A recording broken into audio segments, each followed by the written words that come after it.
Hi, I'm David Bennett, and I want to talk today about why online dating is unnatural and why that's the reason you probably hate the online dating process. If you want a more extensive analysis of this, please check out the description below. I wrote an article for Double Trust Dating and Relationships, a website my brother and I run, and we provide coaching and courses and other resources there. So let me just tell a story to illustrate how silly online dating is when you think about it. So imagine you're a woman, you walk into a room and you see a guy, oh, he's perfect for me. He looks amazing, and you just start feeling butterflies. But wait a minute. You just don't know though. So first thing you do is you walk up to him and pull out your tape measure and make sure he's above your height minimum. Oh, your height minimum is 5'10", but you measure him, he's only 5'9". Then you need a fit body type. And you look at him and you notice he's carrying on a little extra weight around the middle. Not much, but a little bit. He's more of an average type than a fit type. Then you ask him to pull out his paycheck statement so you can see how much he makes in a year. Your standard is he needs to make at least $70,000 a year, and he makes $66,000. And then you find out where he lives, and he says he lives in a town that's right next to your town, but you pull out Google Maps, and guess what? He lives 12 miles away, and your online standard is 10 miles. Well, I guess that means it's not true love, and you got to find someone else. But then the same woman walks up to another guy who, she's not feeling anything for, but she pulls out the tape measure. He's the exact height. She looks, yep, he's fit. She looks at his pay stubs. He makes enough.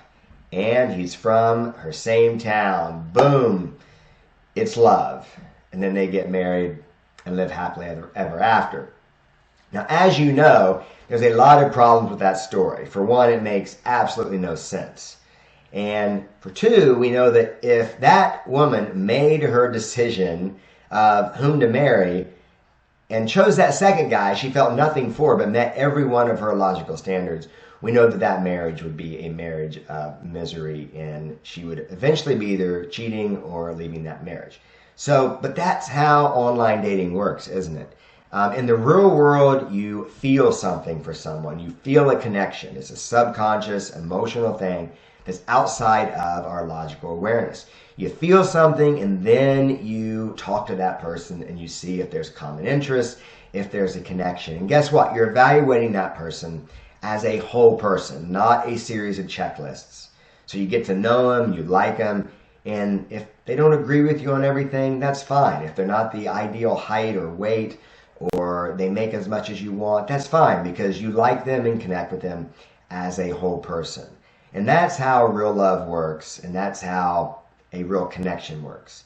Unfortunately, online dating has taken something that is subconscious, emotional, and connection-based and turned it into something that's logical and conscious. And the result is we're often evaluating people based on metrics that don't even matter. Just like in my story.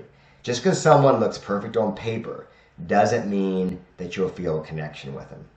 And that's why a lot of people will say, I've gone on date after date, I've increased my standards, I've gotten pickier online, and I still can't meet the right person. It's because online dating isn't really natural. It's not how we fall in love. Now, there are ways to mitigate that to some degree and turn the online dating experience more like something that's natural.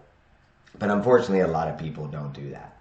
So if you're frustrated with online dating, it's probably because the way online dating works is not how we're supposed to fall in love.